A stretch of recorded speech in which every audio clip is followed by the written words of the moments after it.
नमस्कार दोस्तों, मेरा नाम है कुसुम और आप मुझे सुन रहे हैं हम भी कलाम चैनल पर। जैसा कि आप जानते हैं, हमारी केवीएस इंटरव्यू डेमो की एक सीरीज चल रही है जिसमें हम डिस्कस कर रहे हैं कि केवीएस इंटरव्यू में अगर हमें डेमो के लिए कहा जाए तो अलग अलग सब्जेक्ट के लिए कौन से ऐसे टॉपिक्स हैं जो इम्पोर्टेंट है, ऐसे कौन से कंसेप्ट हैं जिन पे हमें अपना डेमो रेडी करके रख ही लेना चाहिए, जिसके ज़्यादा चांसेस हैं। सो मैथ एंड इंग्लिश हम ऑलरेडी डिस्कस कर चुके हैं। आज हम डिस्कस करेंगे हिंदी पर कि हिंदी के ऐसे कौन कौन से विषय हैं, ऐसे कौन कौन से टॉपिक्स हैं जिन पे हमें रेडी रहना है।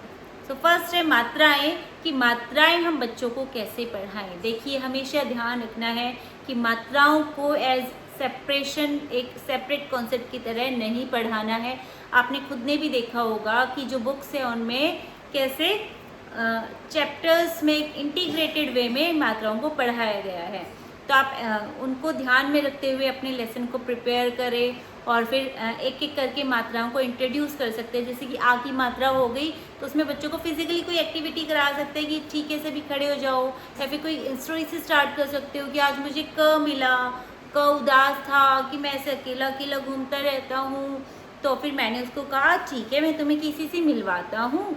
तो फिर सब बच्चे खड़े हो जाओ, हम क को किसी से मिलवाते हैं। अब सभी बच्चे अपना एक हाथ ऊपर कर लेते हैं और राउंड राउंड घूमेंगे।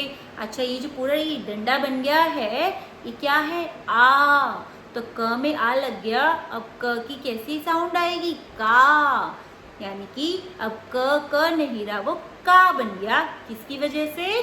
आ की मात्रा की वजह से। तो इस तरीके से आप बच्चों को मात्राओं से इंट्रोड्यूस करा सकते हैं। नेक्स्ट है विलोम शब्द। इसमें क्या होगा?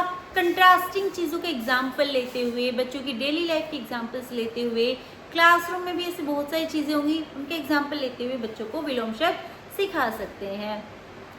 नेक्स्ट है नाउन, यानी कि संज्ञा।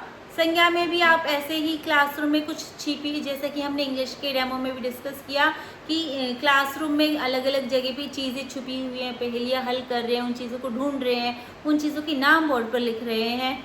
किसने क्या ढूंढा उनके भी नाम लिख सकते हैं।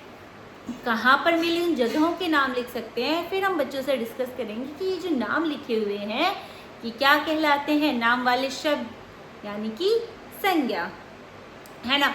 उसके बाद आप कविता वाचन, यानी कि बच्चों को कविता कैसे बहुत ही लयात्मक तरीके से, बहुत ही अच्छे से सुना सकते हैं, इसके ऊपर अपना डेमो प्रिपेयर करें।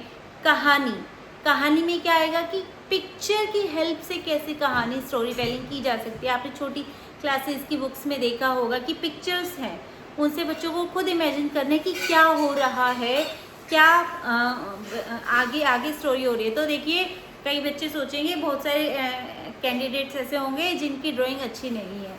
तो ज़रूरी नहीं है कि ड्राइंग अच्छी हो तभी आप पिक्चर वाली जो स्टोरी है वो सुना सकते हैं। बिल्कुल सिंपल, जैसे कि वो जो हड्डी वाला, जो एक स्केलेटन वाली जो पिक्चर्स होती हैं कि उससे एनिमल बना दिया या फिर इंसान बना दिया, ऐसे एक ट्री बना दिया, तो उससे भी आप अगर स्टोरी टेलिंग करेंगे वो भी बहुत ही इफ़ेक्टिव लगता है। मैं आपको बल्कि करके भी दिखाऊंगी किसी नेक्स्ट डेमो में, वो कर सकते हैं। इसके अलावा है क्रिया, काम वाले शब्द। देखिए, काम वाले शब्द में भी ऐसे ही कर सकते हैं कि ठीक है, आज हम एक गेम खेलेंगे जिसमें मैं आपको जो कहूँगी आपको वो करना है, या फिर आपका पार्टनर जो कहेगा वो आपको करना है।